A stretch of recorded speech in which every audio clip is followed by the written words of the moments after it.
I can't believe I've been working here for 20 plus years and I'm walking around this place thinking I've got a huge dork for a partner. Secretly, you're not a dork. Let's play a game. All right? On the count of 3, name your favorite GAAP topic. Don't even think about it. Just name it. Ready? 1, 2, 3. Accounting for income taxes. Hardest GAAP topic. Debt versus equity. If you could meet one person, dead or alive, who would it be? Luca Pacioli, the father of accounting. What? Did we just become best friends? Yup. Do you want to start an accounting podcast? Yup.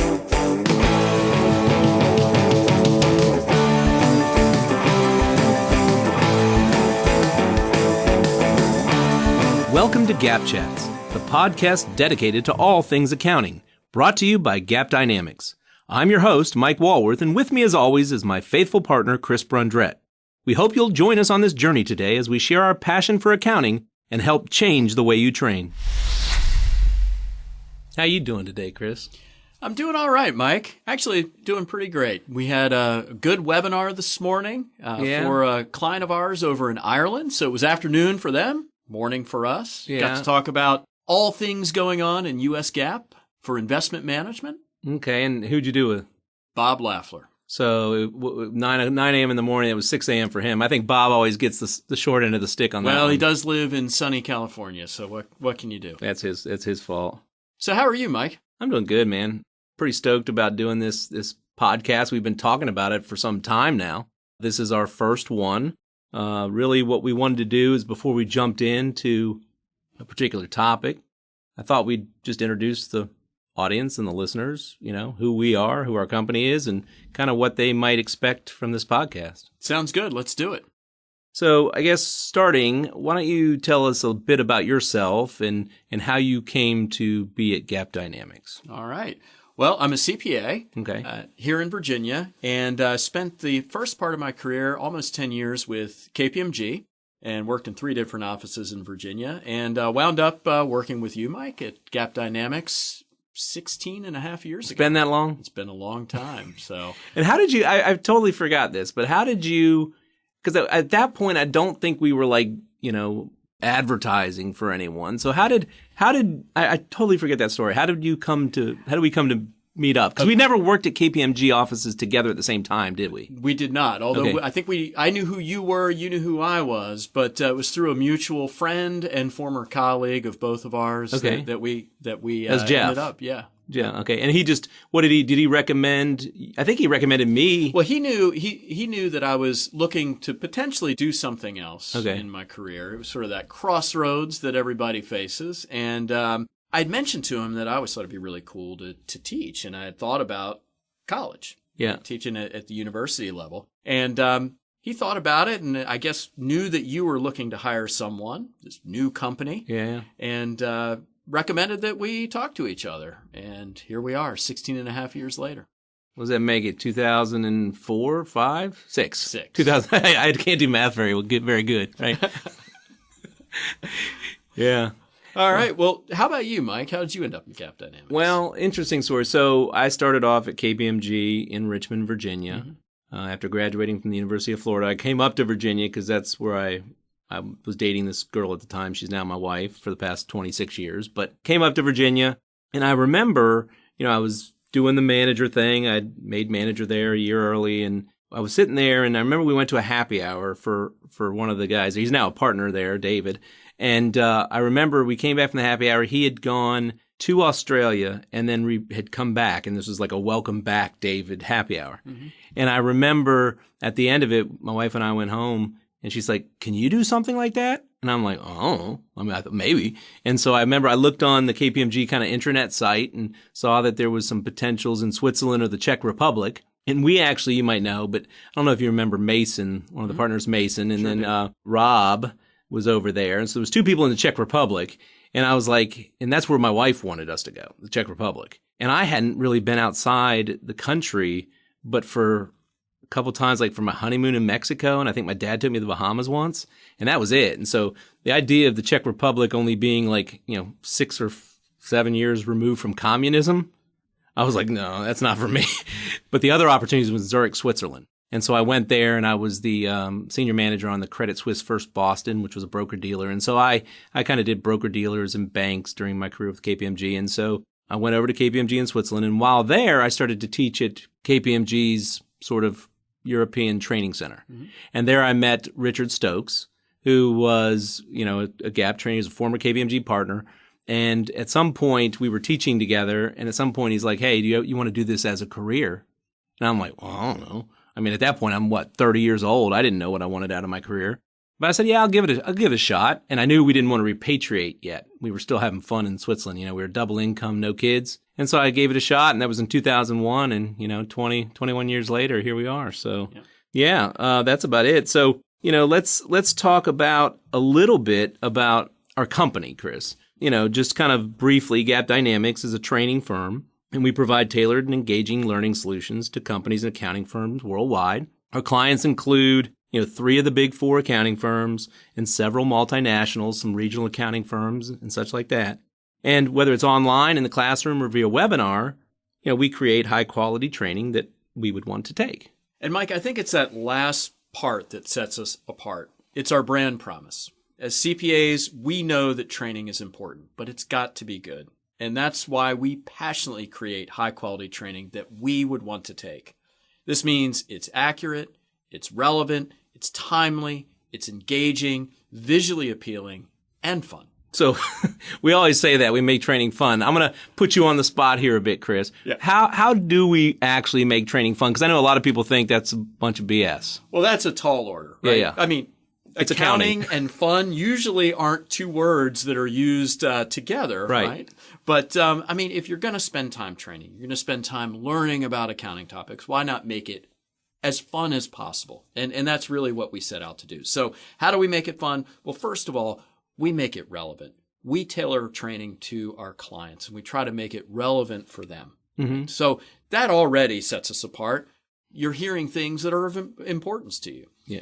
We interact with the audience, and whether it be online or whether it be in the classroom, we love to talk to people that are in our courses, and we like to learn about not only their questions, but issues that they're facing at their companies. So we never really have a lecture. Exactly. Okay. I've never stood behind a podium in my life.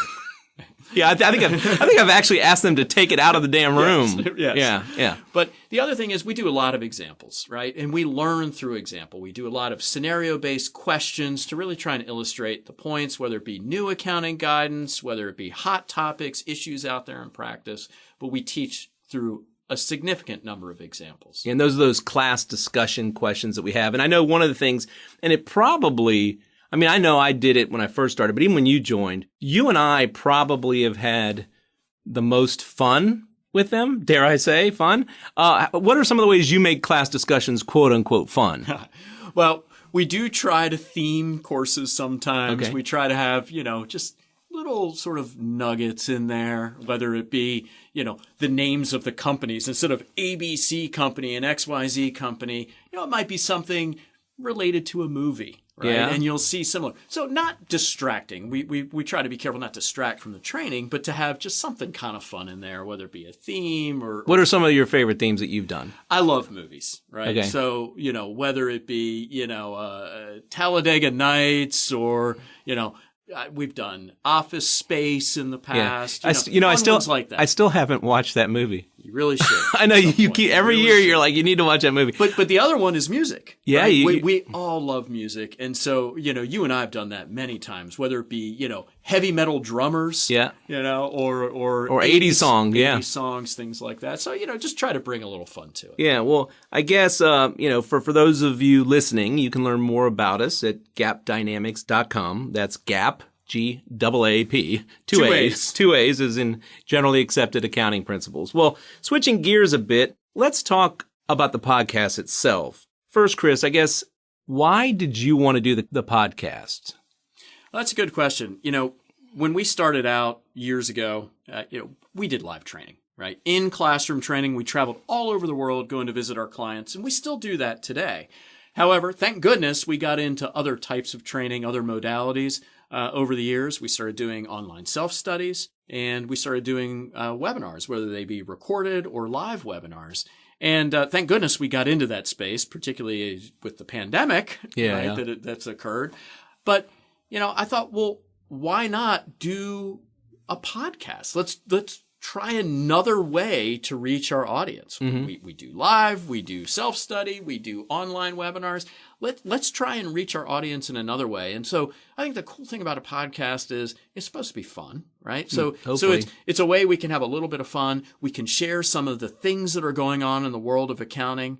And, we can do it in a relatively short amount of time. Right? Yeah. This is something that people can listen to, on the train on the way to work, right? Yeah. I mean, I think one of the reasons, so interestingly, I don't know when it was, Patrice is sitting here. She's one of the producers along with Clark, and they're in the room here with us. But I think Patrice, when she pretty closely after she first started, she was asking us about a podcast. And, to be honest, I hadn't really thought about it, but she kind of kept nagging about it. I remember we went to DevLearn, and they started talking about podcasts. And then we hired Clark, and Clark actually produces podcasts.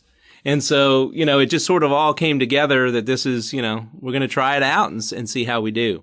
So, Mike, how often do you think we'll publish episodes? I mean, this is obviously the introductory episode, talking a little bit about ourselves. We will talk about accounting in future episodes, a little bit more on that in a minute. Yeah. But how often do you think we'll do this? Well, I'm sort of committing to publishing at least 50 episodes per year. Now, we might not do it exactly weekly. I think this was one of the ideas that Clark kind of brought to us was you might want to record 2 or 3 or a batch of them, and then we can kind of produce them as a batch. But generally speaking, our learners should expect about 1 per week or, 50 per year. That's pretty adventurous. Well, yeah, especially since we already do a weekly blog, huh? Right. But if you know me, I never do anything half-assed. Hey, language. Come on, man. Let's get that out of the way right now, okay? This is going to be a PG-13 podcast, okay? We're all adults here. But that said, I know we're still professionals. We're CPA. I cannot besmirch the CPA name and designation, right? So is that a word, besmirched? I don't have any idea if it's a word or not, but I just made it up. And by the way, I'm sure I'll make up plenty of words during this podcast. But anyway, I promise not to spew obscenities like a drunken sailor. And I'll sort of take the George Carlin approach, right? There's not a few, I think there's 7 or 8 or whatever words that you can't say on TV from the hours of 6 a.m. to 10 p.m. And that will be the podcast sort of rules, okay? And at any point, if I do accidentally spew an obscenity, then Clark will edit it out in editing, I hope. So anyway. All right. Well, fair enough. Now, about the podcast specifically, I know you've done some thinking about the type of content we'll be covering.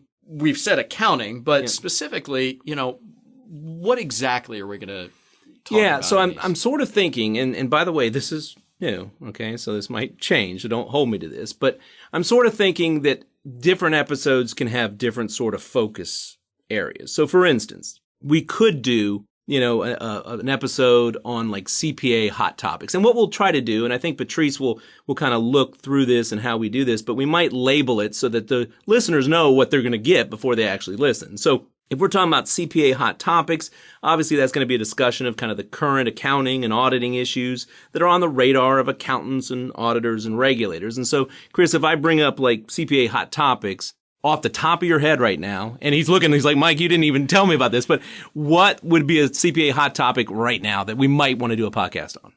Spoke about it this morning in the webinar I was mentioning. Okay. Crypto, right? Yep. How to account for cryptocurrencies, other types of crypto assets. I mean, that's a really relevant current hot topic for a lot of audit firms and a lot of companies. There's no guidance right now, or I should say, it's coming. Very little guidance. There's a little bit of SEC guidance, but coming. But it's an emerging area, so that's definitely a hot topic. And there's all kinds of issues. Yeah, and I know one of the ones that we just talked about.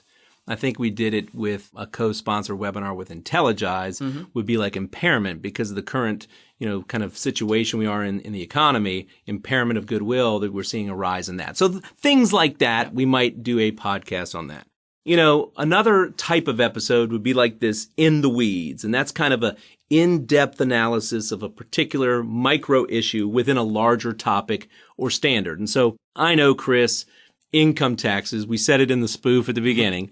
You love income taxes. Sure. So if I were to say, let's get in the weeds a bit on income taxes, what are some of the things that listeners could expect? My gosh, there's so many things we could talk about. I mean, ASC Topic 740, a lot of little issues within there, but one that just popped into my mind, dealing with the valuation allowance. Now, that could be a macro topic, but, within that, when we're looking at, sort of the future taxable income, and we're looking at the potential for future profits. Oh, the sort of the four sources of income and reversal of taxable temporary differences? What do we do when we have a history of operating losses? Yeah. Right. And more like, can a company say they have this future taxable profit if they have a history of losses? And generally, no.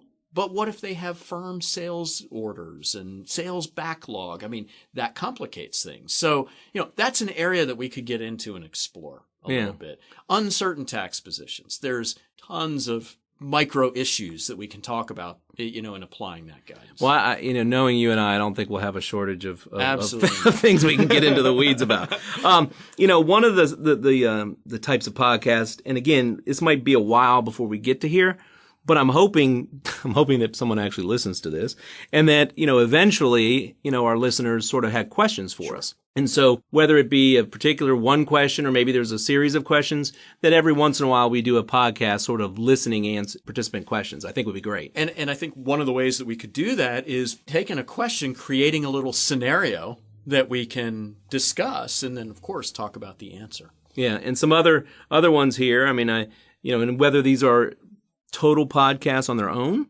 or whether they're sort of bits of a larger podcast.